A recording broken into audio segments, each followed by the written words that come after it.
Welcome to the maiden edition of Six, the single Christian sister. And of course, all that we're talking about here would have to do with the single Christian sister's romantic relationship. I know you like that. All right, so let's look at what's happening today. I have three clips for you that I'm going to analyze. If time will permit me, whatever happens, may take one clip after another, but whatever happens, we are called to be separated. That's the key thing. Remember the last time I was here, I told you that we may be in the world, but we're not of the world. We're different. We should be separated like Christ has called us.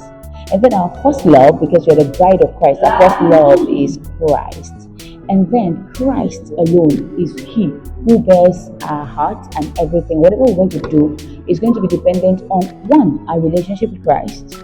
Two, our decision to work on in that relationship. And then another thing would be, do we love Christ more than we love any other thing? And of course, a true believer and a true Christian will say, I love Christ more than I love any other thing or any other one, until one man that makes your heart pop comes along and you're like, oh, to hell with Christ. Or maybe you're thinking, do I love Christ more than I love this man, or do I love this man more than I love Christ?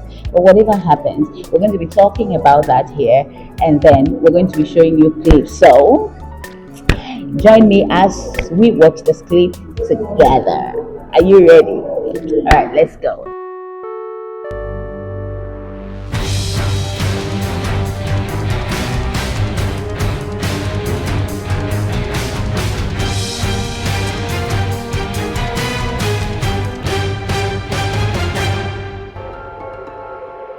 What are you doing here? Hello, babe. What are you doing here? I'm sleeping now. Why should you be sleeping here? Why do you want me to sleep? Why don't you go to the room and sleep? Is there any other room I don't know about? Are you alright? It's just the one room we know about. Okay, you come here and sleep. You traveled all the way to lie down on the I couch. traveled all the way. We said I would discuss about our marriage. Is there something we cannot discuss in the bed? And then after that what? We cuddle. And cuddle and do what? And get pregnant?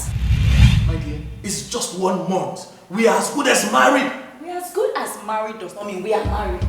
Please look, like you said, I traveled all the way down. I am tired. I don't have time for this argument, Oga. Please don't do that. Listen, no man buys a car without driving, without testing it.